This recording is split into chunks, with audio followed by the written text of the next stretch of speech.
Welcome to middle education. Finally class 10th की social science का paper देकर के बच्चे आ चुके हैं और आइए हम देख लेते हैं कि सोशल साइंस के पेपर का सही उत्तर क्या हो जाएगा और ज़्यादातर क्वेश्चन कहाँ से देखने को मिला था। इस वीडियो में हम आपको यही बता देंगे, लेकिन उसके पहले मैं आपको बता देता हूँ, अगर आपके पास हाइब्रिड सैम्पल पेपर था तो डेफिनेटली आपका बोर्ड एग्जाम बहुत अच्छा गया होगा, क्योंकि ज़्यादातर क्वेश्चन आपके हाइब्रिड सैम्पल पेपर से ही देखने को मिला था।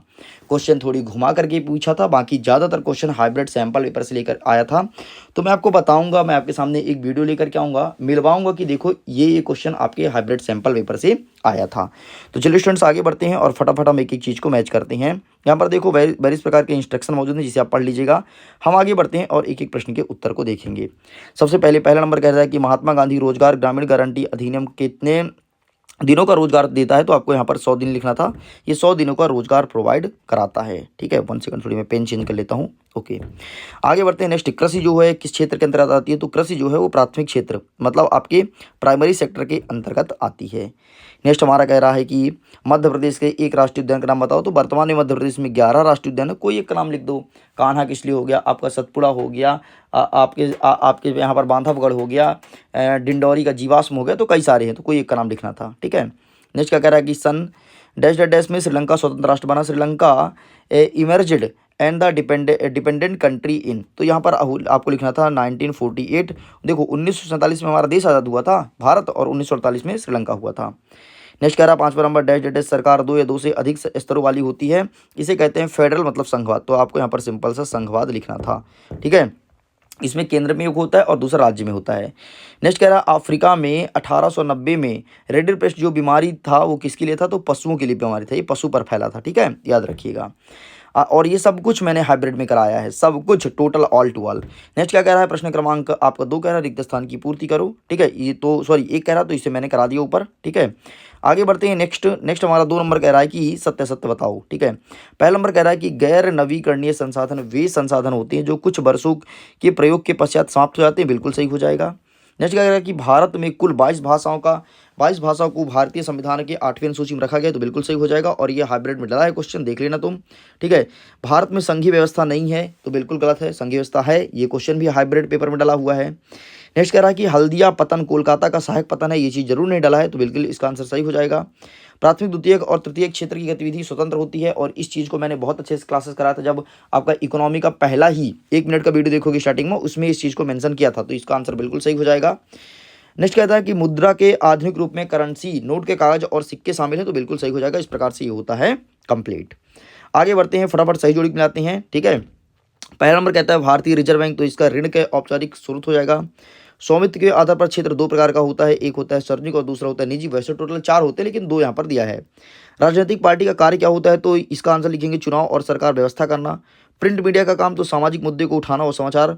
चूना पत्थर हो जाएगा सीमेंट फैक्ट्री काम आता है, और साइमन कमीशन ये हो जाएगा 1928। इस प्रकार से आपको मैच करना था।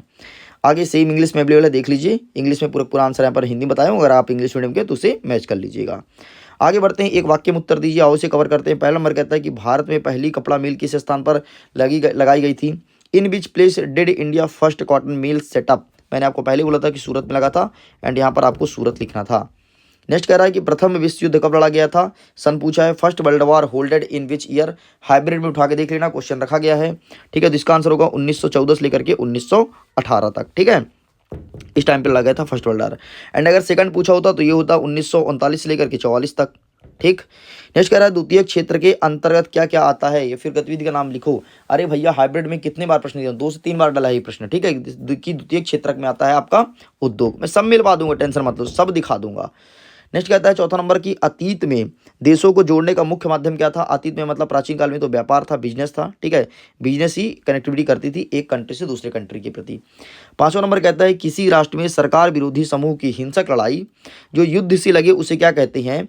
ए वोलेंटाइस। ठीक है, conflict between government opposing grouping with a country that because so intention.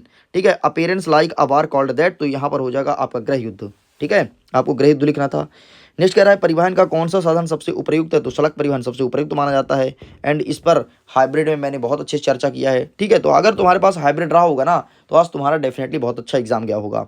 और अगर तुम्हारे पास हाइब्रिड नहीं था तो फिर लॉस का सामना कर रहे हो।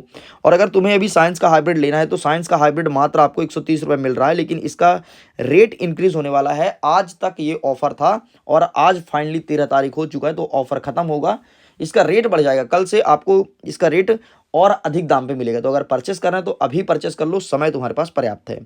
5वां नंबर कह रहा है सही विकल्प चुनकर लिखो, choose and right the correct option. ठीक है, पहला नंबर कहता है कि ब्राजील के रियो डी जेनेरियो में पर्यावरण और विकास का सम्मेलन कब हुआ। तो यहाँ पर पूछा है कि Rio de Janeiro in Brazil earth summit was hold in which year. तो आपको लगाना है जून 1992। नेक्स्ट कह रहा है कि छोटा नागपुर क्षेत्र में मुंडा और संथाल जनजाति किस पेड़ की पूजा करती है। तो यहाँ पर आपको महुआ और कदम लगाना था। ठीक है, the Munda and Santhal tribals Chota Nagpur religion worship which tree. Next क्या कह रहा है कि भारत की एक बड़ी जल संसाधन परियोजना जिसमें महाराष्ट्र, मध्य प्रदेश, गुजरात और राजस्थान सम्मिलित हैं, वो है सरदार सरोवर डैम। नेक्स्ट हमारा क्या कह रहा है, आइए आगे के क्वेश्चन को देखते हैं। आगे कह रहा है कि भारत का मुख्य खाद्यान्न फसल क्या है। तो यहाँ पर चावल, जूट, धान और रबर। तो यहाँ पर आपको पैडी लगाना था, मतलब धान आपका मुख्य खाद्यान्न फसल है। नेक्स्ट कह रहा है कि महात्मा गांधी की प्रसिद्ध पुस्तक का नाम क्या है। तो यहाँ पर स्वराज हिंद लिखना है आपको। ठीक है, ये इनकी प्रसिद्ध पुस्तक है, देख लो, B number Hind Swaraj. Next क्या कह रहा है कि एचडीआई का अर्थ क्या होता है। तो एचडीआई का मतलब होता है ह्यूमन डेवलपमेंट इंडेक्स, अर्थात मानव विकास सूचकांक, ये आपको लगाना था। इस प्रकार सब कुछ कंप्लीट होता है। बाकी एक वीडियो आएगा जिसमें मैं बताऊंगा कि हाइब्रिड सैंपल पेपर से कितने आया था, एक बार तुम देख लेना। भरोसा हो तो हाइब्रिड को परचेस कर सकते हो, जब भरोसा ही नहीं होगा तो फिर कोई बात ही नहीं। ठीक है, तो एक बार आप वो वीडियो जरूर देखना, वीडियो जल्दी अपलोड होने वाला है। सो वीडियो को एंड करता हूँ। Thanks for watching. खुश रहिए, पढ़ते रहिए, मुस्कुराते रहिए। Bye bye.